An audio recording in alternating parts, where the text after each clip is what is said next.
Donald Trump calls it a criminal situation. Well, he's talking about top secret emails on Hillary Clinton's private email server. This on the heels of the news. Secretary Clinton is now directing her staff to give the Justice Department her private email server, the one she used while she was Secretary of State. Meanwhile, the Intelligence Community Inspector General finding at least 2 of Clinton's emails on her private server were top secret. And then today, the State Department responding. It's also important, I think, to emphasize that these emails were not marked as classified at the time they were sent, and both of which they were received, obviously, by Secretary Clinton. They weren't sent by her, but none of them were classified at the time.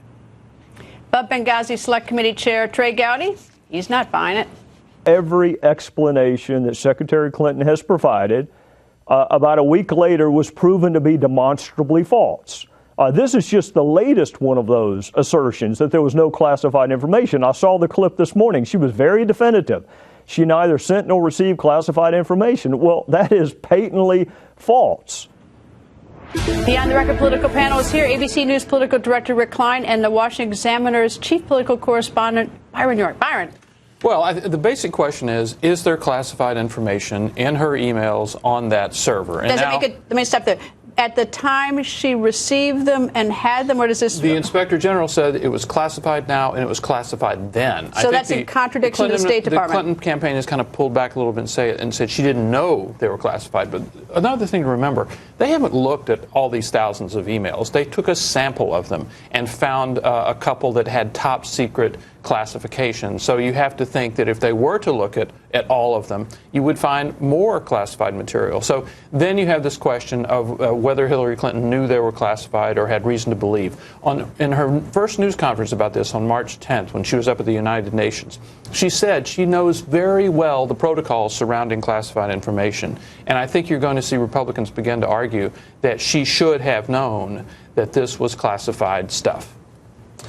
First, a major reversal by her to even give the server up. At that same news conference, she said it's going to remain private, and that's been her position for the last 5 months. Clearly, they were forced into this position, which suggests to me, first, a major escalation or a more serious investigation than we realized at the level of the inspectors general. We know about the congressional inquiry and the potential here for them to uncover something significant. The Clinton camp says that this server and the thumb drive, there's not going to be any new emails in that. But once the FBI gets involved in this, if they do a forensic examination, if they're actually looking for something else, does it open the door? Because as Byron mentions, a lot of these emails haven't even been looked at for these secret classifications. And they've said there's actually going to be nothing on that. On March 27th, David Kendall, who is the Clintons' scandal lawyer, sent a letter to Trey Gowdy, and he said, let me save you some time. I know you want to see this server, but there's nothing on it. And in case you want to see some backups, there's nothing on that either. So the Clintons' lawyers have made clear that they have destroyed all of the emails. So as we know, sometimes that's not forever in computers, so we'll have to see if there's anything on there. Okay, I see 2 things that are very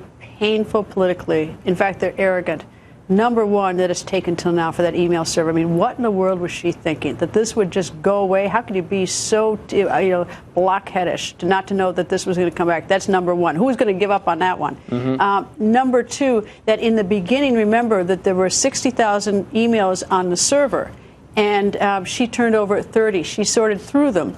And and I thought, what in the world? Why was she doing the sorting? I mean, once she got caught with the email server at home, even if there's an innocent explanation, frankly, I don't think she's selling the emails to China or anything like that. But once the problem was identified, and she knew from the ambassador in Africa who had been fired, and one of the reasons was he was using a Gmail account, private one, not the only reason. But once that she knew there's a problem, why is she doing the sorting? She should have been smarter and said, here. You sort it. You're going to read a lot about Chelsea's wedding, but that's my problem for having done this to myself.